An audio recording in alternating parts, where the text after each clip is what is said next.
Seja muito bem-vindo, seja muito bem-vinda à nossa 133ª consultoria gratuita. Essa live de perguntas e respostas que eu faço há 133 semanas com o objetivo de alinhar todo o conhecimento que você recebeu na última semana. Como é que funciona o processo? Todos os dias eu publico 1, 2, 3, 4, 5 vídeos, posts com o objetivo de te ajudar efetivamente a você conseguir se tornar mais um investidor, mais uma investidora sempre em alta. Ou seja, uma pessoa comum que investe na bolsa e consegue lucrar tanto nas altas quanto nas quedas, seja no Brasil, seja no exterior. Só que com o conteúdo é normal que você comece a ter dúvidas, né? Porque quando você não sabe nada, você não tem nem dúvidas, você não sabe nem que pergunta fazer. Quando você vai aprendendo, vão surgindo dúvidas e uma vez por semana a gente para alinhar todo esse aprendizado, a gente resolver essas dúvidas, a gente conseguir partir para uma nova semana de aprendizado, tá? Você vai ficar aqui com as perguntas enviadas na última consultoria gratuita, a gravação da nossa última live de consultoria gratuita, mas você também pode participar da próxima toda quarta-feira às 20 horas no meu canal, tá bom? Você está convidado para a próxima participar ao vivo, agora você fica com a gravação das perguntas que a gente teve na última consultoria gratuita e vamos para a primeira pergunta de hoje. Ou melhor, antes da gente partir para a primeira pergunta, aqui eu peço para você, se você já acompanha meus vídeos, já acompanha meu conteúdo, sabe que a gente se aprofunda e não economiza em conteúdo, toca aqui embaixo em gostei, em curtir. Por quê? Assim, esse vídeo vai chegar para mais pessoas. Você dá uma resposta para mim, para a minha equipe, que realmente está fazendo sentido esse conteúdo que a gente está produzindo para você e você ajuda a gente a atingir mais pessoas, ajudar mais pessoas. Isso é realmente importante para a gente. Você vai ter aqui 1 hora de conteúdo para você e o pagamento que você faz é zero. É basicamente um like, um curtir, porque assim a gente consegue ajudar mais gente, tá bom? Agora sim, vamos para a primeira pergunta de hoje. Fala um pouco sobre a expectativa do dólar aumentar. Expectativa do dólar aumentar. Por que existe essa expectativa de que o dólar vá aumentar em relação ao real, né? Porque uma moeda é sempre a cotação de uma moeda em relação a outra, não é uma cotação absoluta, é uma cotação relativa. Então, dólar em relação ao real. Qual é o princípio base de um aumento na cotação do dólar? Basicamente, a gente vive num país que, comparando com os Estados Unidos, comparando com investimentos em outros países, é um país muito mais complicado. A gente tem toda uma estrutura que há 20 anos vem sendo descoberto escândalos de corrupção. A gente tem um problema de credibilidade no mundo. Foi descoberto Mensalão, Petrolão, Lava Jato, maior escândalo de corrupção já descoberto na história. A gente já teve bilhões de dólares e de reais, né? Você pode converter para ambas as moedas se você quiser, devolvidos aos cofres públicos diante de delações, diante de comprovação de corrupção. A gente tem um sistema tributário muito complexo. A gente tem uma insegurança jurídica muito grande no Brasil, tanto que muitas empresas fecham por conta disso, muitas empresas vão embora por conta da complexidade tributária que a gente tem no país. Né? Tem alguns casos como o Citibank, por exemplo. O Citibank era um caso que ficou muito eloquente. Né? O Citibank tinha 1% da receita, 1% do faturamento do Citibank vinha do Brasil. E sabe quanto por cento dos processos trabalhistas, por exemplo, do Citibank vinham do Brasil? 99%. Olha que doido. Então, muitas empresas vão embora. Teve o caso também do Crocs. Sabe aquele sapatinho chulesento, o Crocs? Brincadeira. Tem gente que me diz que não é chulesento, mas tem cara de chulesento. Nunca usei aquele negócio. O Crocs, eu não lembro exatamente o caso, mas eu vou dar um exemplo aqui e você entenda isso como verdade, porque a lógica é verdadeira. O Crocs, ele é um sapato diferente, então não é nenhuma sandália, nem um sapato de borracha, né?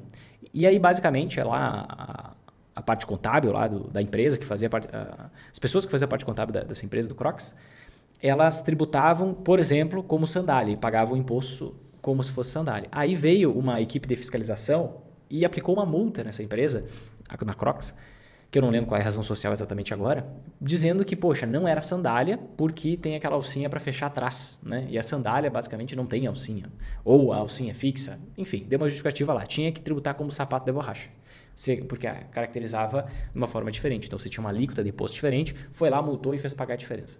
Aí passaram-se mais alguns meses e foi uma outra equipe de fiscalização da Receita lá fiscalizar lá aquela empresa e disse, vocês não tem que tributar como sapato de borracha, porque é sandália, tinha que estar pagando imposto dessa forma, e multou.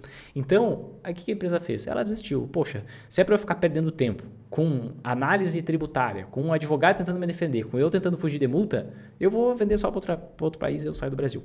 Então, você tem toda uma conjuntura no país que desfavorece o investimento de estrangeiros. E o que faz a cotação do dólar subir ou cair?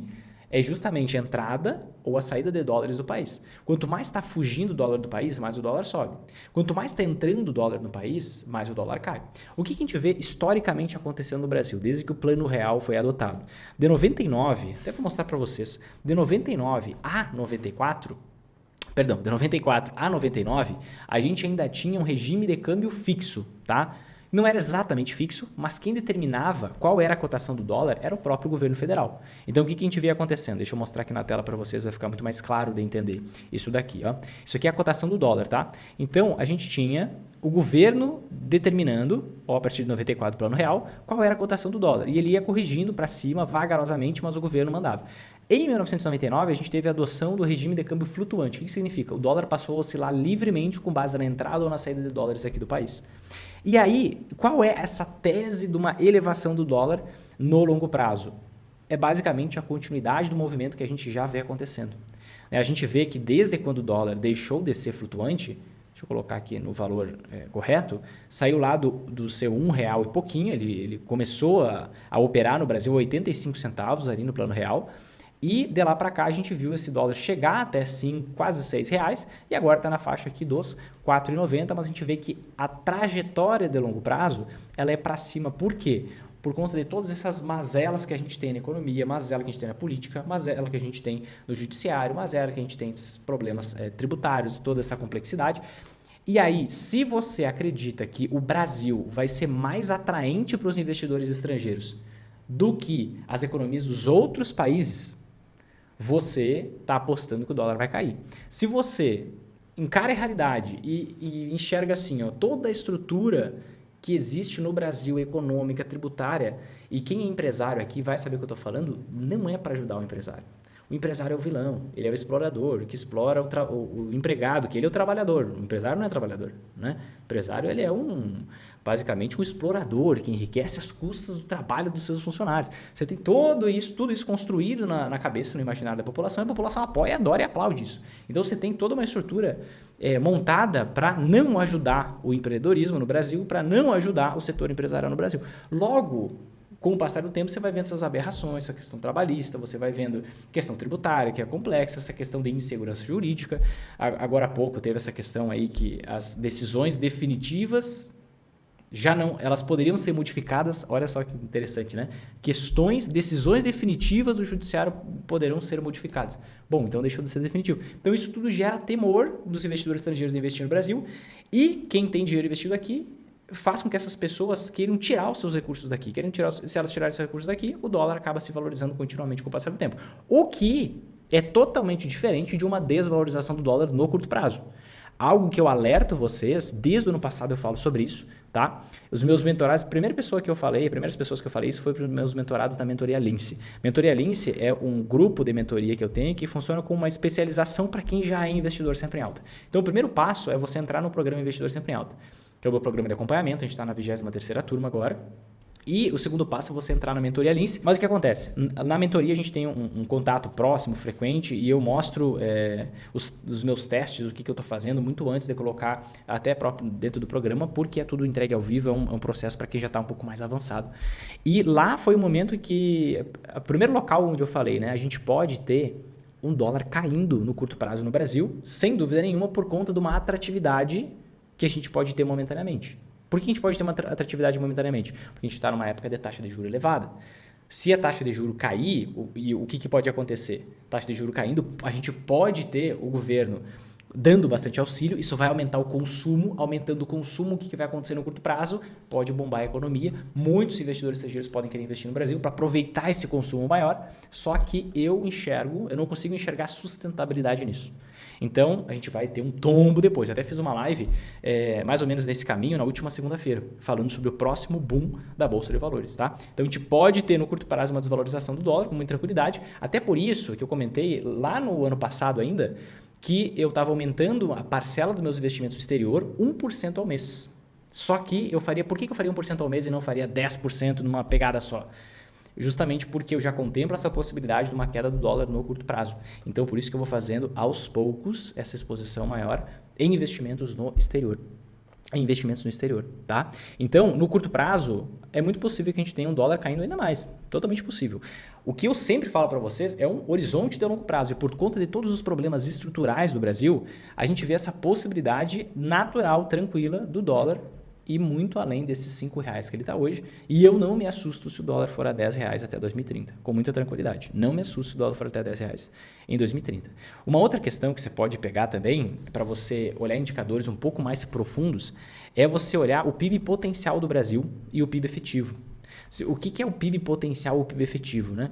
Se a gente pegar aqui um estudo da FGV, a gente vai conseguir ver que hoje o Brasil opera na sua capacidade máxima de produção. Não tem mais muito para onde o Brasil crescer sem existir anomalias econômicas, porque a gente está há praticamente 10 anos com o nosso potencial de produção estacionado. A gente não consegue crescer isso. Como que eu identifico isso, Vinícius? Por meio do PIB potencial e PIB efetivo, que é basicamente isso aqui. Eu já mostrei numa live completa, só vou dar um resumo rápido para vocês. O que você está vendo aqui? Basicamente, o PIB potencial é essa linha laranja, tá? Esse é um estudo do FGV. Que basicamente, esse PIB potencial significa qual é o máximo da riqueza que o país pode produzir. Tá? O máximo da riqueza que o país pode produzir. E aí, a gente consegue ver claramente que desde 2013 a gente está com o PIB potencial estacionado.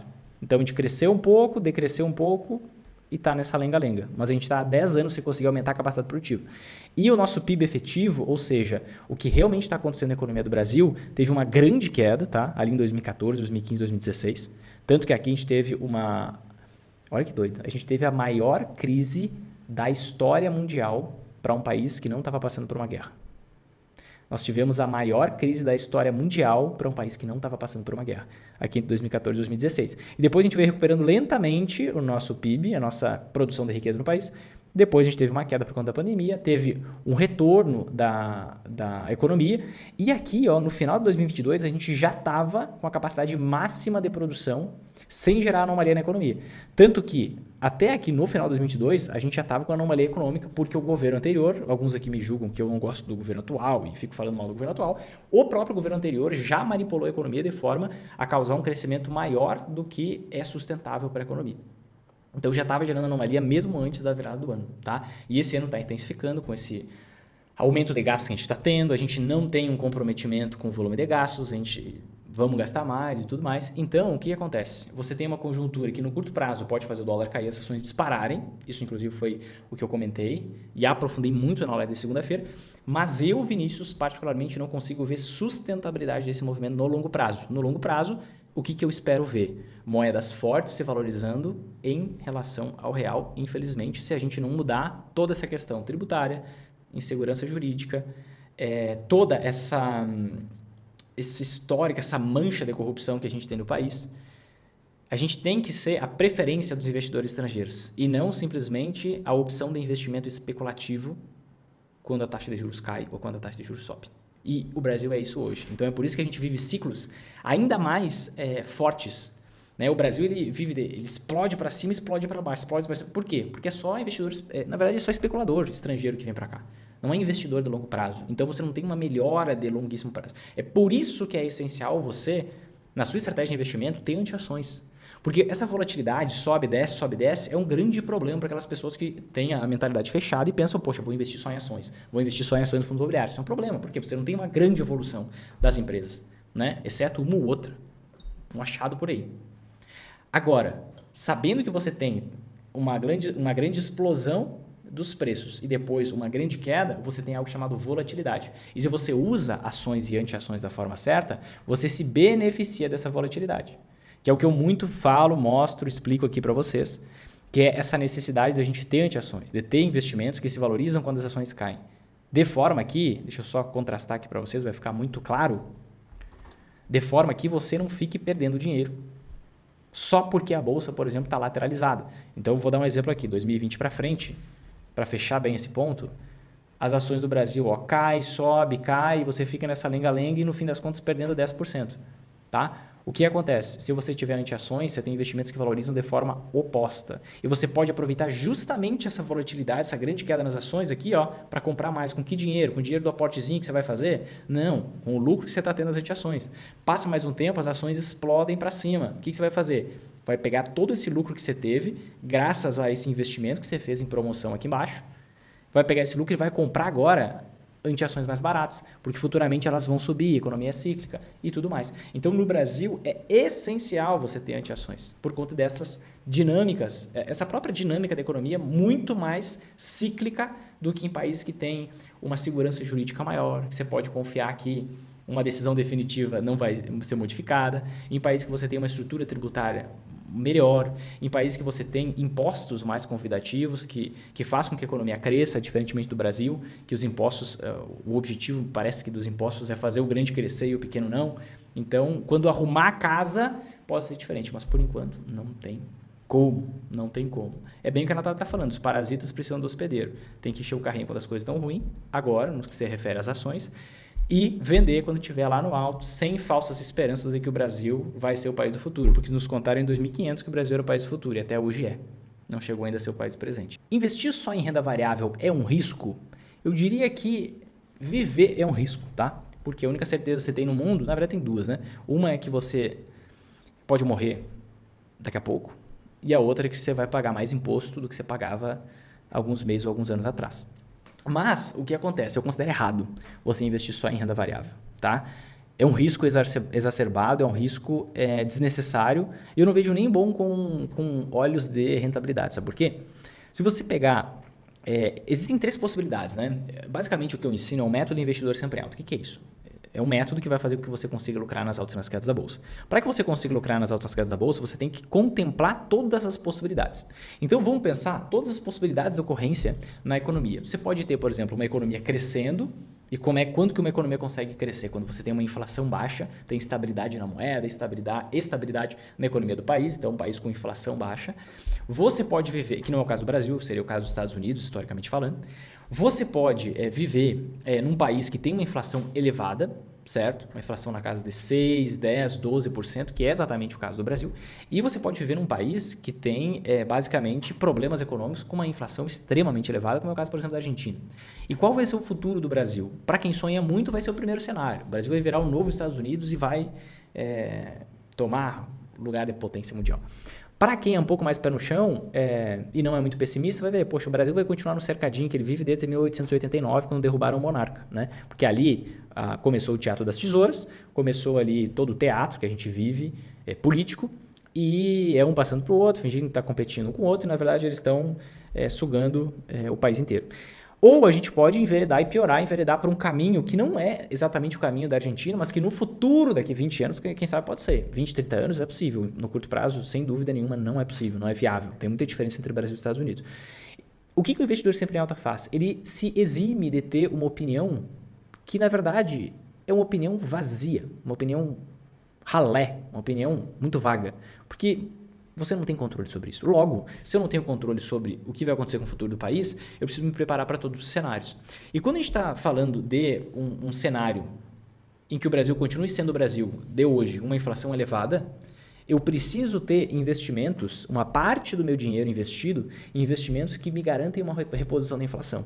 Até para caso essa inflação que a gente tem vá para uns 20%, por exemplo, eu tenho um investimento de renda fixa que ele me paga a inflação mais um determinado percentual. Então, ali 20% do seu patrimônio eu considero crucial e benéfico para qualquer pessoa ter investido em um título, tipo, por exemplo, um Tesouro IPCA+, em um título público que pague uma rentabilidade acima da inflação.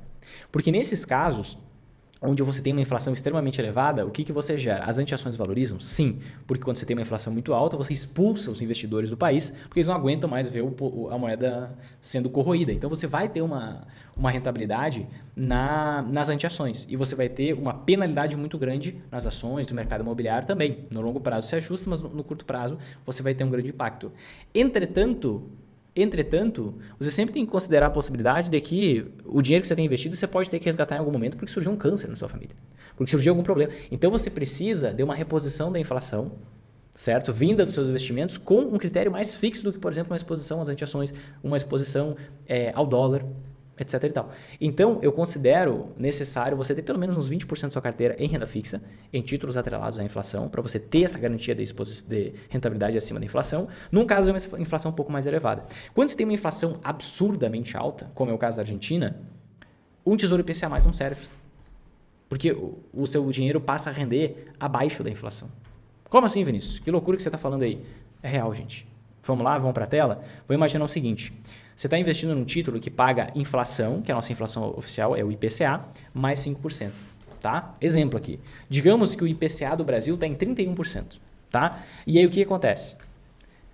Qual que vai ser o seu rendimento bruto? 36%. 31 mais 5. Tá bom? Qual que vai ser o seu rendimento líquido? É isso que a gente vai calcular agora. Tá? O mínimo de imposto de renda que você vai pagar vai ser 15%. Ah, Vinícius, mas se eu estiver investindo num CRI, se eu estiver investindo num CRA, numa debenture, que é isento do imposto da renda. Bom, se você estiver investindo num CRI, num CRA, numa debenture, você vai estar emprestando dinheiro para uma empresa, com uma inflação de 31%, a probabilidade dessa empresa quebrar é gigantesca e você perder todo o valor investido. Então, eu vou contar com a ótica de você investir em títulos públicos. Se você pagar 15% de 36%, vai aparecer uma conta da Dilma aqui, mas fique tranquilo porque o resultado vai dar certo, tá? Qual que vai ser o seu rendimento? Quanto de imposto você vai ter que pagar? Tá? Desses 36%. É uma alíquota de 15% e 36%. Então, a gente está falando sobre 36 vezes 0,15, 5,4%. Tá? Então, o IR que você vai pagar é 15% de 36%, que é o seu rendimento bruto, que vai dar a mesma coisa aqui, 5,4%. Então, qual vai ser o seu rendimento líquido? Vai ser 36 menos 5,4%, que é igual a 30,6%. Logo, você vai ter um retorno, um rendimento abaixo da própria inflação. Então, o Tesouro IPCA+, ele não funciona para um momento, para um cenário de uma inflação extremamente alta, como é o caso da Argentina, ou muito antes, ali, uma inflação a partir de 30%, 35%. Nesse caso, quem que vai ser o grande potencializador de rentabilidade? Justamente moeda estrangeira, como o dólar, como o coroa sueca, como o franco suíço, moedas fortes em relação à moeda brasileira. Tá? É o caso que a gente vê na Argentina, por exemplo, a gente vê o dólar subindo em relação ao peso argentino 2.000% nos últimos 5 anos, tá? Enquanto a gente vê a inflação na casa de mais ou menos 700%.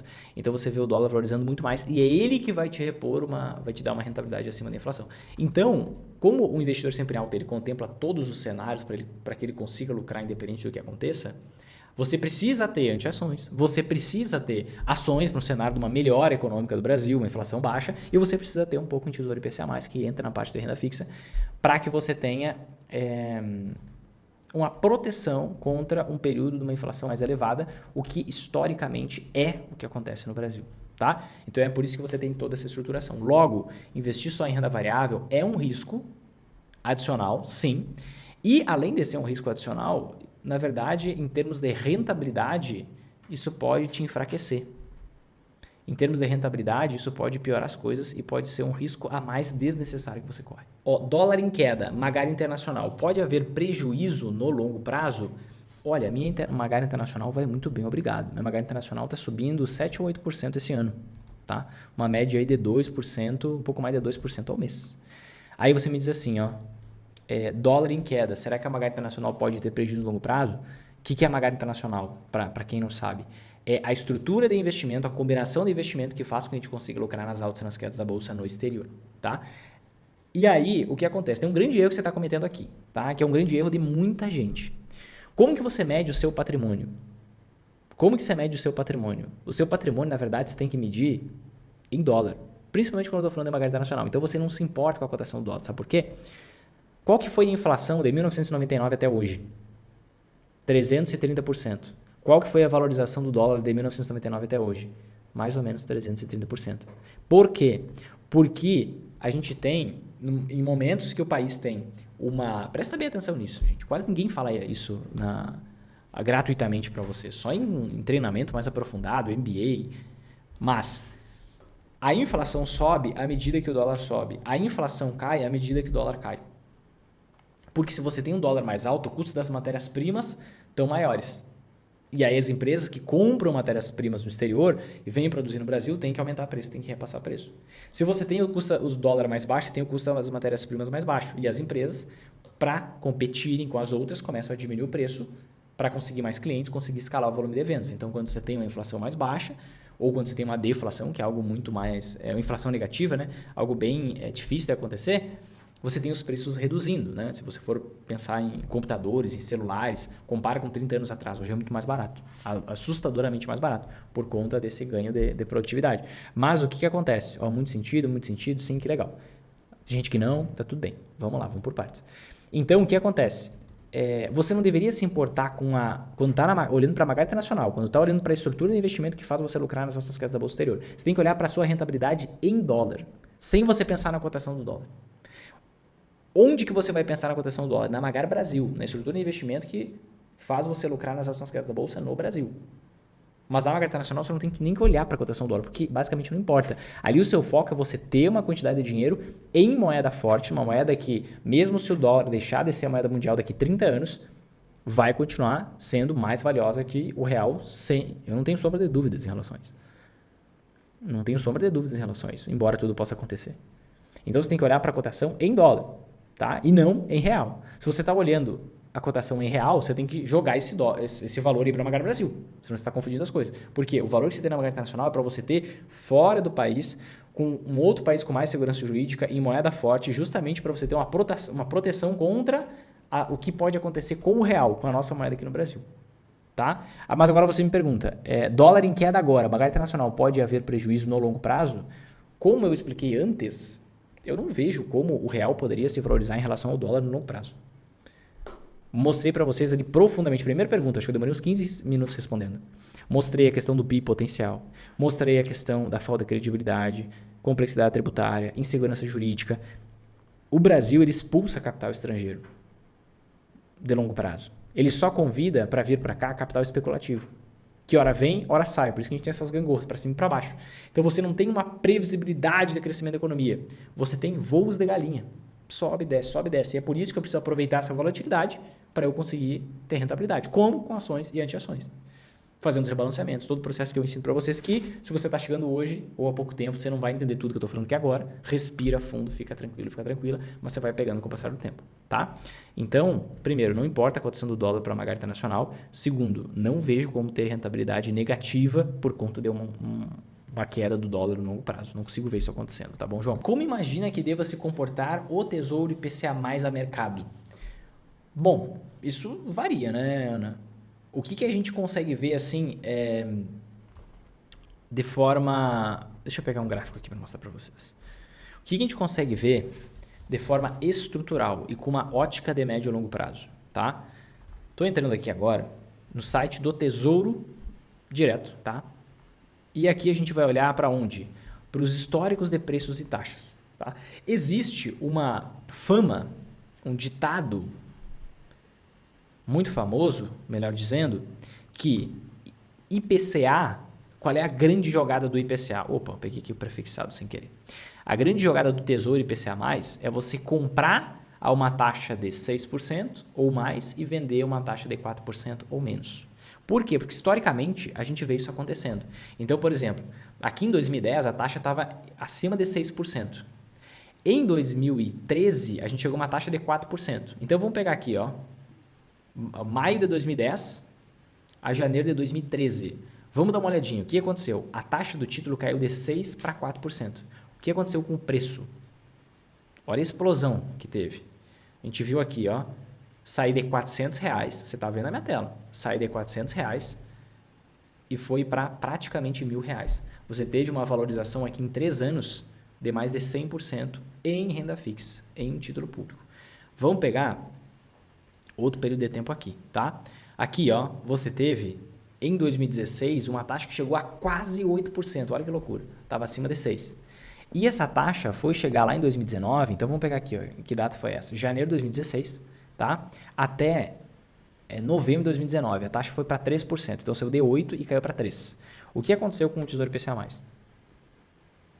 Janeiro de 2016 estava em R$680, R$700. E em novembro de 2019, esse título chegou ao preço de mais de R$2.000. Então, de 700 para 2.050, 2.100, valorizou 200%, certo? Em 1, 2, 3, 4 anos, praticamente, 200%. Onde que a gente está agora? A gente está justamente em uma taxa acima dos 6%. A taxa deu uma caída, chegou a 6,5%, 6,6% aqui, desse título específico que eu estou olhando, certo? Subiu bastante nos últimos anos, veio para essa faixa acima dos 6% e, seguindo a história, tá, o que não deve ser muito diferente, numa linha mais normal, no momento em que essa taxa cair, que pode levar, olha só, aqui subiu a 7% em 2014 e foi cair só a partir de 2016. Então foram 2, 3 anos esperando. Então pode ser que daqui 2, 3 anos caia e caindo essa taxa a gente vê uma explosão no preço, o que acaba compensando bastante. E esse é o tal do ganho com a marcação a mercado, a possibilidade da gente ter ganho de ações investindo na renda fixa, tá? Então, olhando agora a situação atual, a gente está com a mesma coisa que estava acontecendo em 2010, 2016. A gente está com taxa de juros bastante elevada. A gente está no momento em que a inflação ela está cedendo no momento atual, mas tem sementes, tem sinais de que ela pode voltar a acelerar daqui a pouco, mas ela está, de uma forma ou não, cedendo. A taxa de juros está bastante elevada, certo? E no futuro a gente vai ter queda na taxa de juros. Tendo queda na taxa de juros, se for uma queda sustentável, é exatamente isso que vai acontecer. A taxa dos títulos vai cair. Caindo a taxa dos títulos, os preços deles vão explodir. E com os preços explodindo, basicamente, você tem um grande ganho com a marcação a mercado. Tá bom? Mas sempre, isso é muito importante, gente. Vai investir no Tesouro IPCA+, você não tem uma garantia de que a taxa de juros do título vai cair, você vai ter 100% de ganho em 2 anos, 200% de ganho em 4 anos. Você não tem essa garantia. Logo, quando você for escolher um título, um Tesouro IPCA+, que é um título público federal, que rende inflação mais um determinado percentual, que agora está ali, inflação de cada ano mais 6%, você sempre tem que escolher um prazo de validade que você tolere manter o seu valor investido até aquele prazo de validade. Então, eu estava te mostrando aqui o Tesouro IPCA+, 2035. A gente tem outras opções. Vinícius, eu quero investir por um prazo menor. Meu objetivo é, no máximo, investir até 2029, porque eu vou pegar esse dinheiro todo, vou comprar um iate e vou viver de fotossíntese. Vou me alimentar com fotossíntese dentro do iate e vou gastar tudo. Não vou ter nada investido mais. Então, você vai focar no Tesouro IPCA+, 2029. Tá? Vinícius, eu posso deixar meu dinheiro investido em última instância até 2035 nesse título. E eu estou contente com essa rentabilidade aqui. Ok, se eu estou contente com essa rentabilidade, eu posso deixar esse valor investido até aqui, eu invisto nesse título aqui. E aí o ganho da marcação a mercado será um extra, vai ser um bônus para você. Tá? Vai ser um bônus para você. E você não vai contar como certo, não vai contar com algo como certo que, na verdade, não é certo. Tá? Isso é uma possibilidade que deve acontecer, mas se a gente enveredar, vamos pensar num cenário mais catastrófico. Se a gente enveredar para um cenário de piora econômica consistente, se a economia piorar de forma consistente, a taxa de juros não vai cair, só vai se elevar ainda mais. Cenário da Turquia, por exemplo, se a gente tiver irresponsabilidade na economia, a taxa de juros só vai subir. E aí a taxa dos títulos só vai subir. E aí você não vai ter ganho com a marcação a mercado, mas você vai ter reposição da inflação mais determinado percentual. Qual o investimento que mais vai te fazer ganhar dinheiro nesse momento? A anti-ação. Dólar ou outras moedas fortes, se você tem medo que o dólar possa acabar ou se você já caiu nessa narrativa do fim do dólar. Essa narrativa da desdolarização. Mas essa é a grande visão para o Tesouro IPCA+. Resumo, gosto muito do Tesouro IPCA+, tá?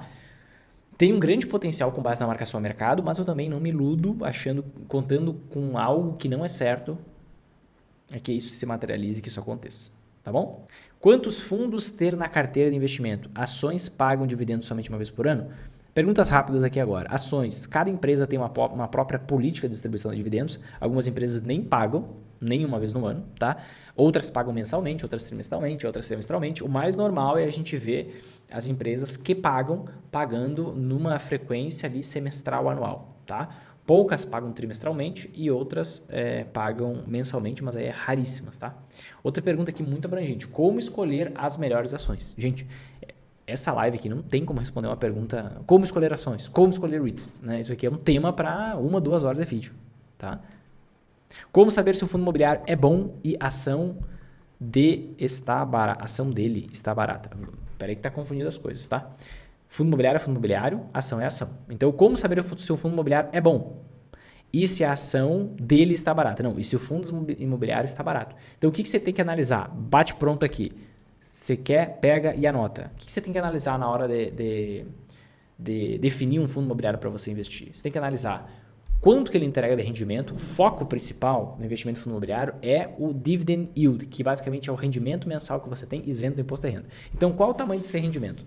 Qual a previsibilidade desse rendimento? Está entregando um rendimento grande agora porque vendeu alguns imóveis e teve bastante lucro alguns meses atrás e está distribuindo para caramba, ou isso é sustentável?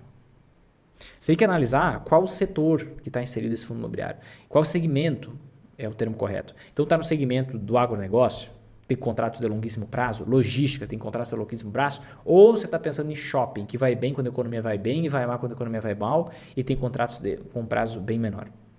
Tem muita empresa que fecha, que vai à falência, que...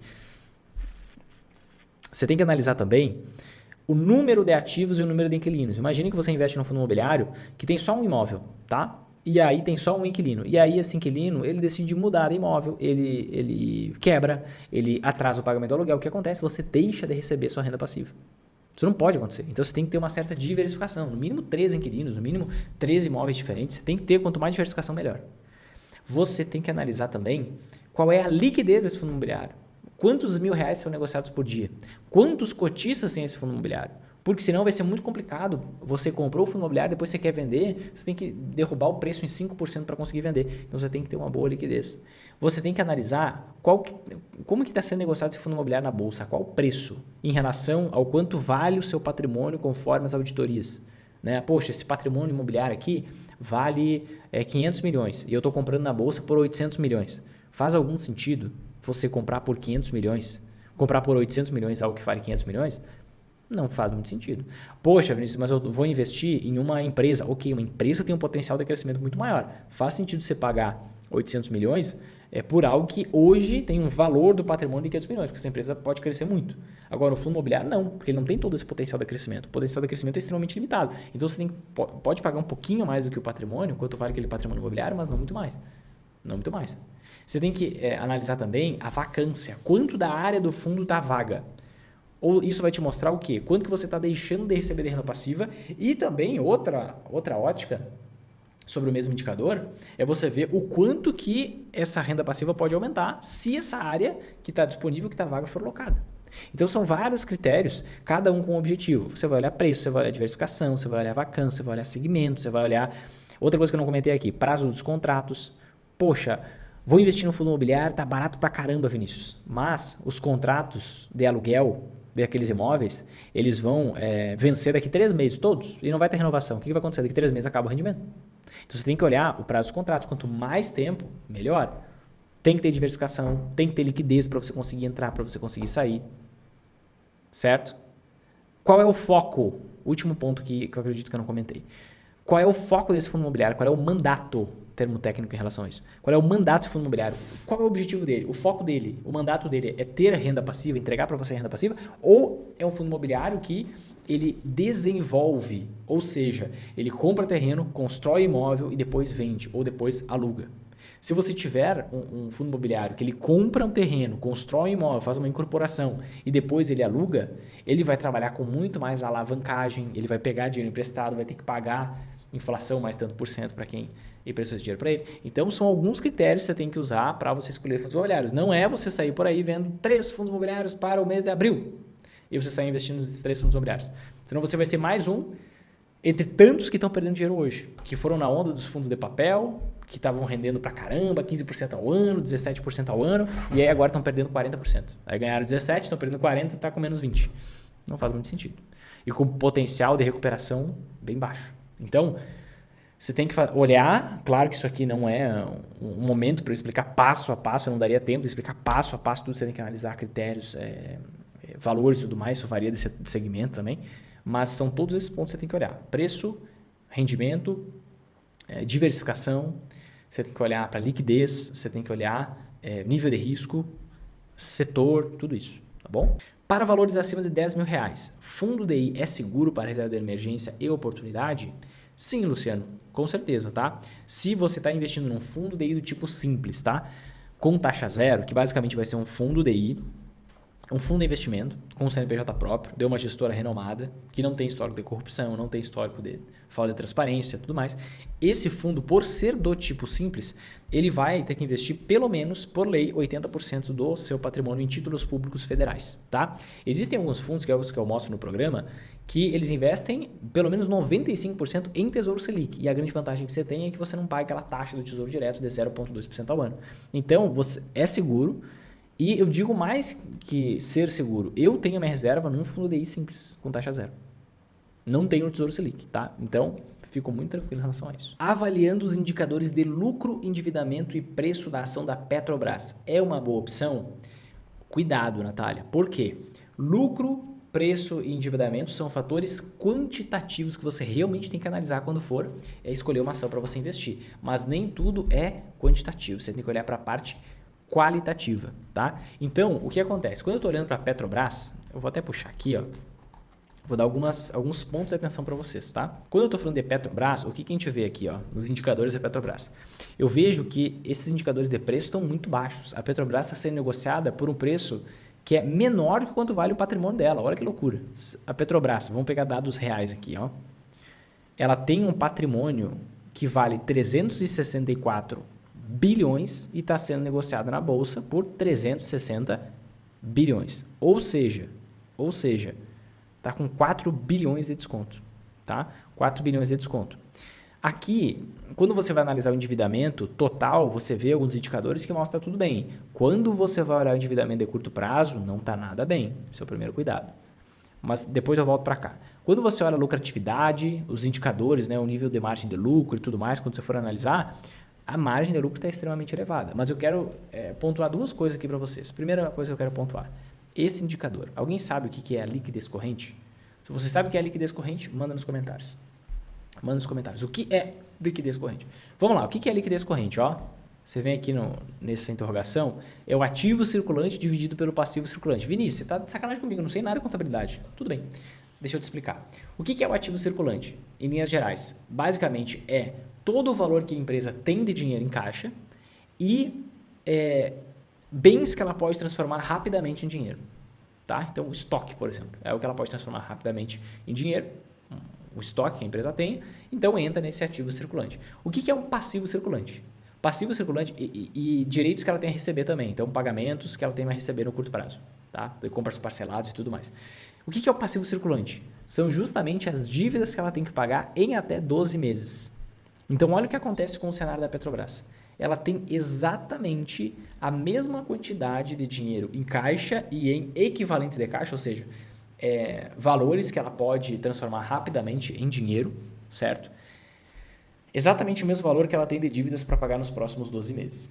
Aí você vê, poxa, Vinícius, isso não é um problema, porque o lucro da Petrobras não existe, né? O lucro da Petrobras é exorbitante. Olha como é que está o lucro nos últimos anos. Cada vez maior. Então ela vai dar lucro, com certeza. Só que tem um problema aqui. Eu não sei se é ruim essa distribuição alta de dividendo da Petrobras, sabe? Na Petrobras é necessário, porque se você não distribui dividendos para os acionistas, o dinheiro vai nos dutos da Petrobras e enche o bolso de pouca gente. É melhor que enche o bolso de muita gente com essa grande distribuição de dividendos. Mas, o que você vê acontecendo? Você vê políticas governamentais, hoje, que se debate, se discute muito a possibilidade de você abandonar a paridade de preço internacional do petróleo.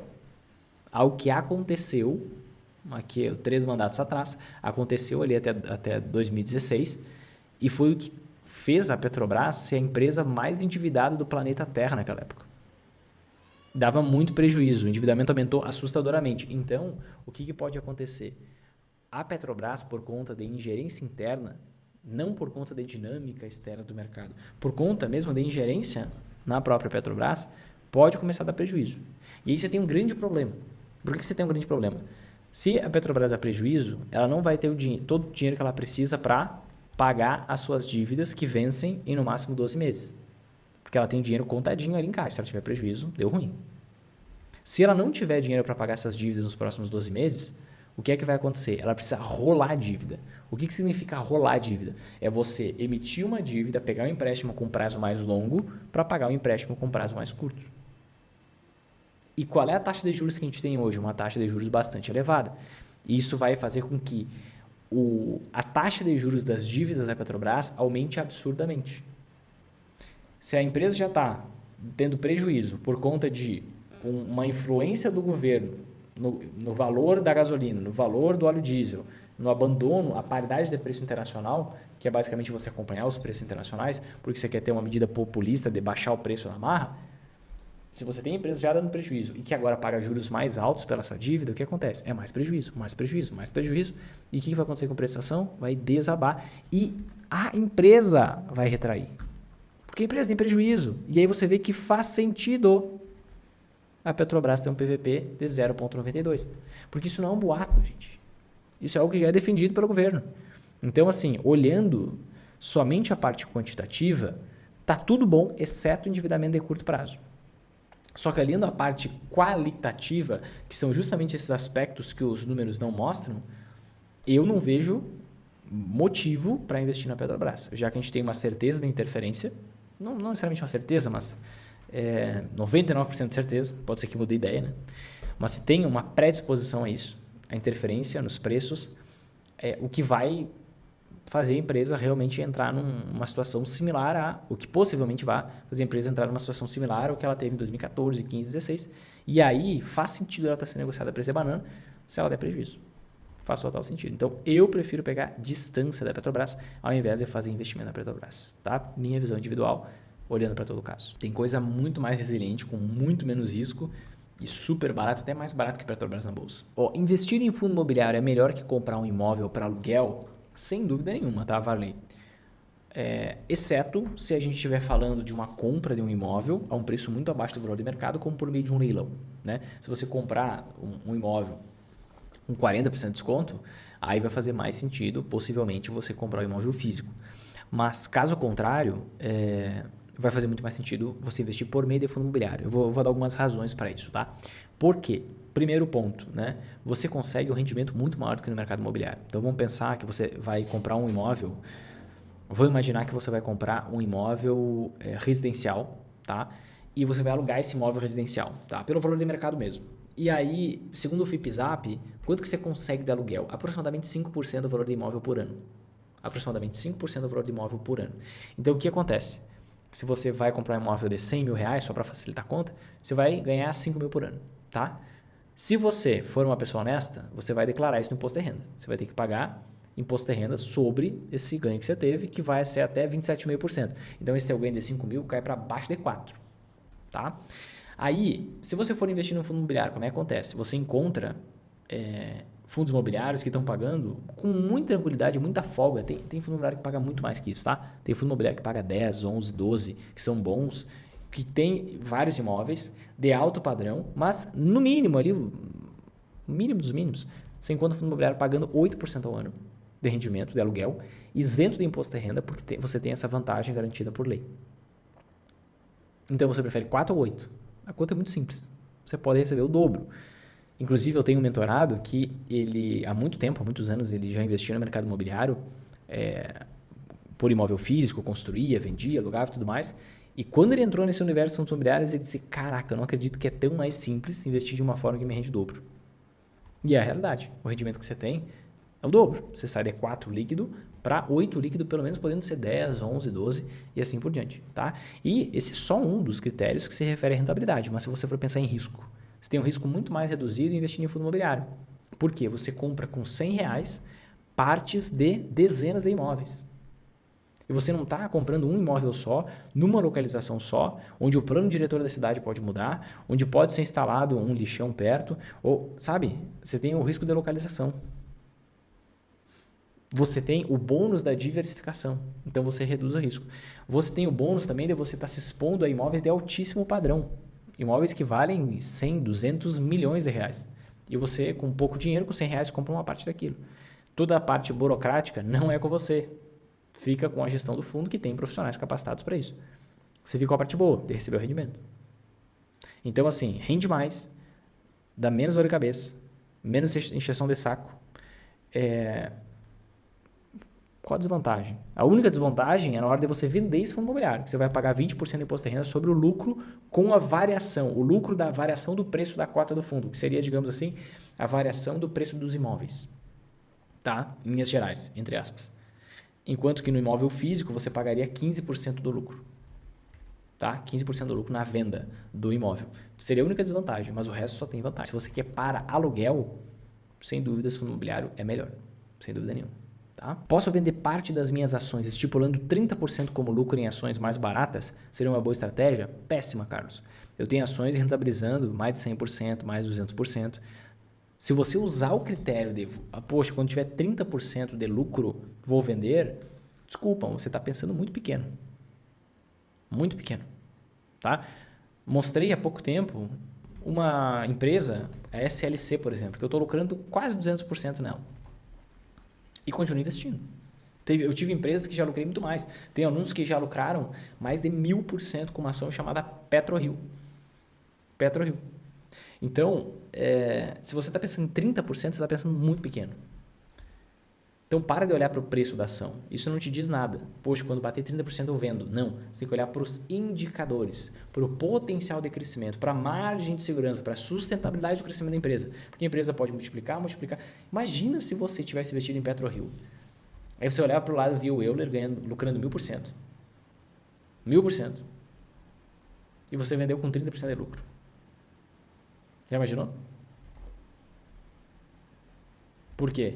Ele olhou para a base, para o fundamento, para a empresa, para o potencial da empresa, para a margem de segurança, para o que realmente importa. Você só olhou para o preço. Você olhou algo superficial e não algo aprofundado. Então, você acabou de comentar, sou da turma 23, você entrou na última turma agora do programa. Foca nas aulas. No módulo multiplicar, deixa eu até mostrar para vocês aqui, gente.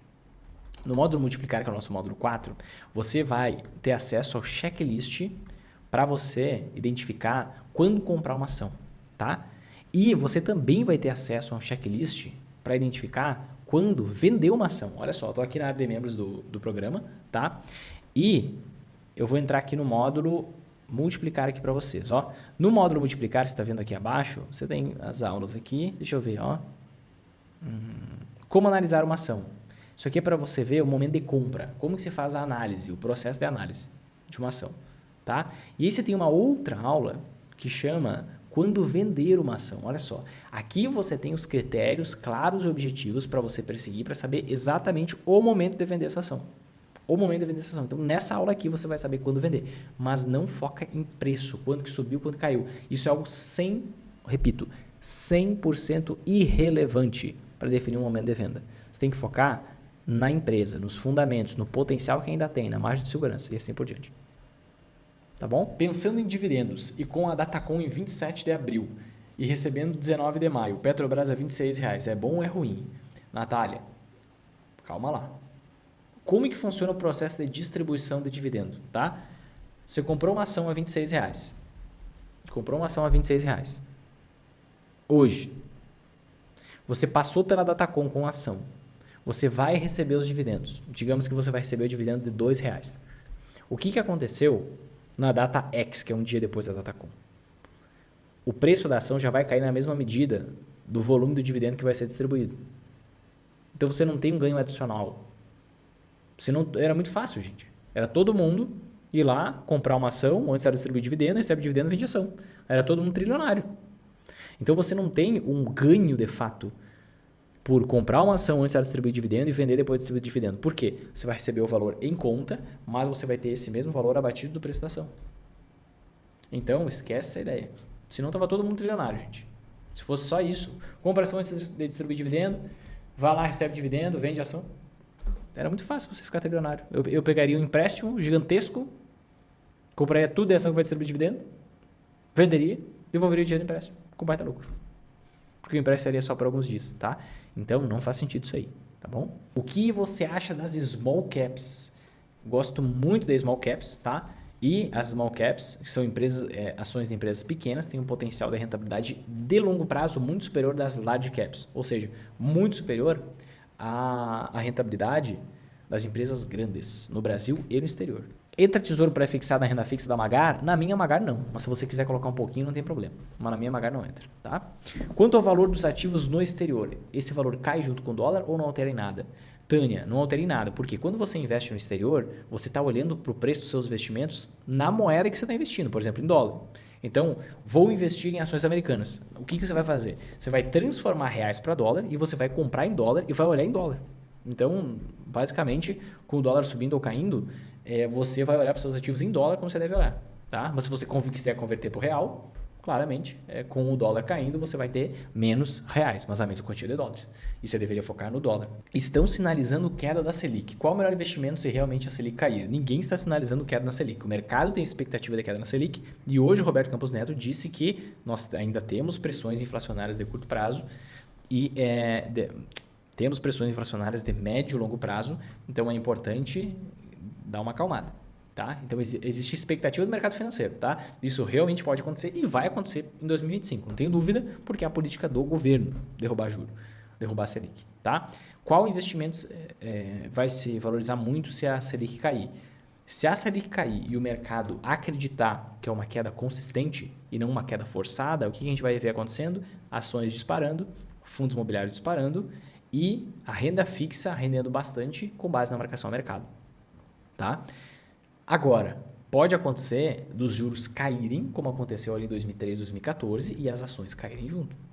Porque lá o mercado viu que era o governo tentando ganhar a eleição, que estava derrubando os juros, fazendo as pessoas conseguirem gastar mais, pegar empréstimo a um custo mais baixo. E aí o que aconteceu? Mesmo com os juros caindo, os investimentos, esses investimentos, né, ações, fundos imobiliários, se depreciaram. Então depende do momento da queda e da razão da queda e da base da queda, do fundamento da queda na Selic. Depende muito. Como saber o imposto do Tesouro Direto Selic 2026? Ou seja, do Tesouro Selic 2026. O imposto ele é regressivo, tá? Ele pega uma tabela regressiva. Para investimentos de 0 a 180 dias, você paga 22,5% do lucro. 181 dias a 360 dias, você paga 20%. 361 dias a 720 dias, ou seja, 1 a 2 anos de investimento, se você resgatar depois desse prazo, o que acontece? Você paga 17,5% do lucro do imposto. E se você investir por mais de 2 anos e fizer o resgate, o imposto vai ser de 15%. Certo, gente? Se fez sentido para você realmente todo esse conteúdo aqui, o que eu peço para você fazer agora? Toca aqui embaixo em gostei, toca aqui embaixo em curtir, porque assim você motiva a mim, motiva a minha equipe, faça com que a gente consiga realmente levar esse conteúdo para mais pessoas e ajudar mais gente. Isso é realmente importante para a gente, tá? Depois, compartilha com seus amigos, te inscreve no canal, ativa o sininho, faz todo esse processo. Eu te vejo no próximo vídeo. Forte abraço e até mais.